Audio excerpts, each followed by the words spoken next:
During this lesson, we will walk through some of the European alliances and treaties that played a role in the American Revolution. It's arguable that the American forces would not have succeeded without support from European countries. Alliances, assistance, and treaties with other countries were in fact essential for the colonists to succeed.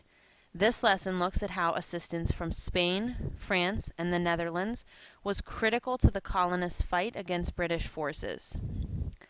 Why does this matter in the greater scope of the American Revolution study? There were certainly many low points during the war for the colonial forces, but they were able to turn these instances around and make the most of their advantages against the British to ultimately win the war. One of their successes was in relying on assistance from outside countries like the French, the Spanish, and forces from the Netherlands.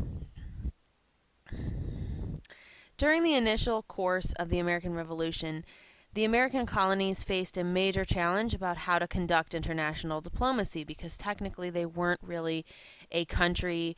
No one would really recognize them as a country. So they somehow needed a way to get the support internationally to help fight the British. The critical diplomatic success of all their efforts was in the link they were able to form with France based on a treaty in 1778.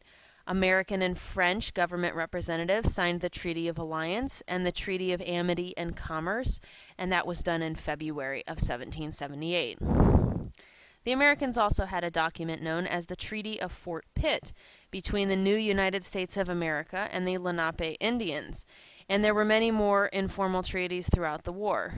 Also essential for the success of the American Revolution was the assistance that they got from the French and the Spanish. Representatives from America were hopeful that they would receive French aid in order to continue their fight against the British. In fact, the Continental Congress created the Secret Committee of Correspondence to help publicize the American cause throughout Europe. Benjamin Franklin had also written to his contacts in France to encourage support of the colonial rebellion.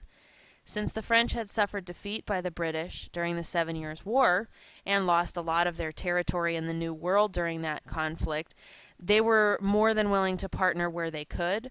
Another essential part of the reason that they were interested in partnering up was because Benjamin Franklin was wildly popular in France at the time, so his support and the role that he played in the American Revolution encouraged the French to get involved. Shortly after Congress formally declared their independence from Great Britain in 1776, several commissioners led by Benjamin Franklin were dispatched to France to negotiate an alliance. After the French learned of the British evacuation of Boston, French leaders were favorable towards forming an alliance. Some of the American defeats during the war gave the French pause for concern as far as committing to a complete and total alliance working with them.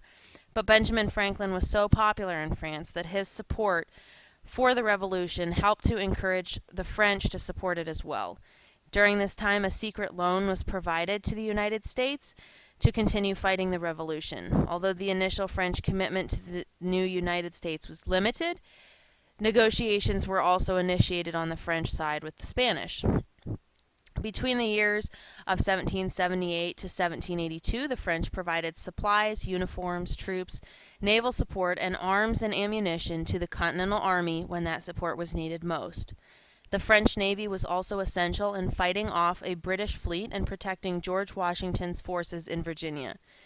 At the conclusion of the American Revolution, French assistance was also vital for obtaining the British surrender in 1781 at Yorktown. In 1783, the Treaty of Paris marked the formal end to the war for France, Spain, and the United States. While many European powers determined that the treaty obligations were complete by the time of the French Revolution, the United States considered their alliance to still be in effect.